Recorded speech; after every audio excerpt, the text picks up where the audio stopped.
Hey guys, in this video we're going to take a look at limits that are going to infinity or that equal infinity.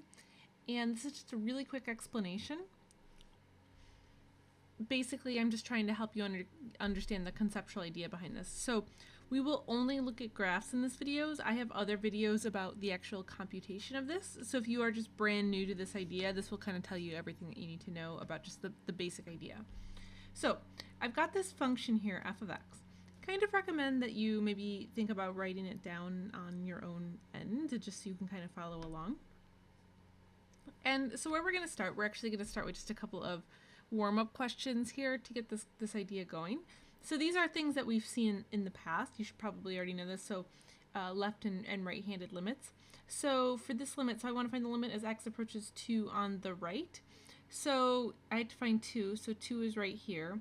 And then, so I've got really like a choice of which side I'm going to be on. So I want to be on the more positive side. So remember, this side over here is kind of the more positive side. So I'm going to be on this side. And then as I approach here, well, it looks like this limit is going to the value of y equals 3. So that would be the limit on the right.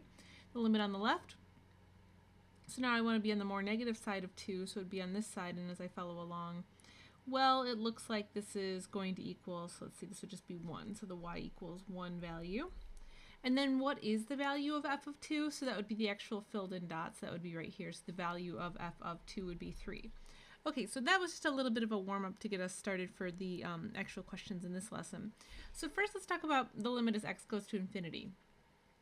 So thinking about infinity then, you're just thinking about where does that actually occur? So it's like going out this direction, right? So as I just continue on over this way off into the distance, this is the positive infinity direction. So if I follow along on the graph here, so I can see that this is kind of the piece that is going to positive infinity. And you'll notice that it's getting closer to this asymptote here. So that would actually be the value then as x gets closer to infinity. So that we would imagine, just from the information that we see here on the graph, that it's just going to continue this way. It's probably going to get closer and closer to this value. So in this case, this would be the value of 2, so just the value of that asymptote.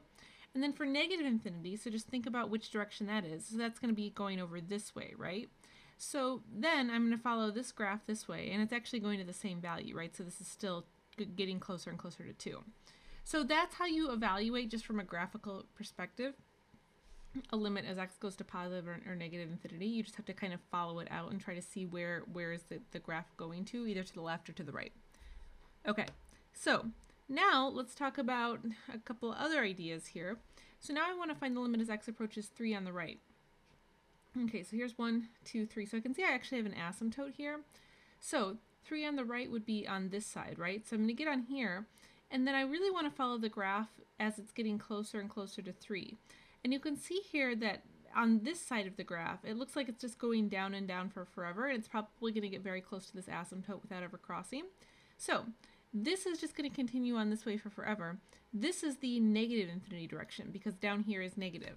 So this will be negative infinity, while if I go on the other side, so now I take the limit as x approaches 3 on the left, so now I go over here, and now I can see that it's going to go up and up for forever. So this would be the positive infinity direction. So then if I were to say, well, what's the limit as x approaches 3 of f of x? Well, they're actually approaching two different values, right? This side's approaching positive infinity, this side's approaching negative infinity. So this would actually, we would say this does not exist. And for our last conceptual graphical limit here, so I've got the limit as x approaches -4. So I really need to just evaluate this on the left and right. So here's -4, so once again we've got this asymptote here. So if I go on the right of it, I can see that this is going down to infinity for forever. And then if I go to the left of it, this is also going down to infinity forever. So notice how this side is consistently going to negative infinity on each side, versus when we were going to 3, we had the function was going in different directions. So the short answer here is sometimes people think that, you know, it can't go, like sometimes people get it in their heads that like, oh, the limit as x approaches -4 does not exist. But it like anything's possible with a graph, right? So you just have to kind of investigate the information that you've got. So that is kind of just the conceptual idea behind this. So this was just a really short video. If you're looking for ways to compute, that's a little bit of a harder topic, and I've broken that up into a lot of different other little mini lessons. So feel free to check those out, and hopefully I'll see you guys next time. Thanks for watching.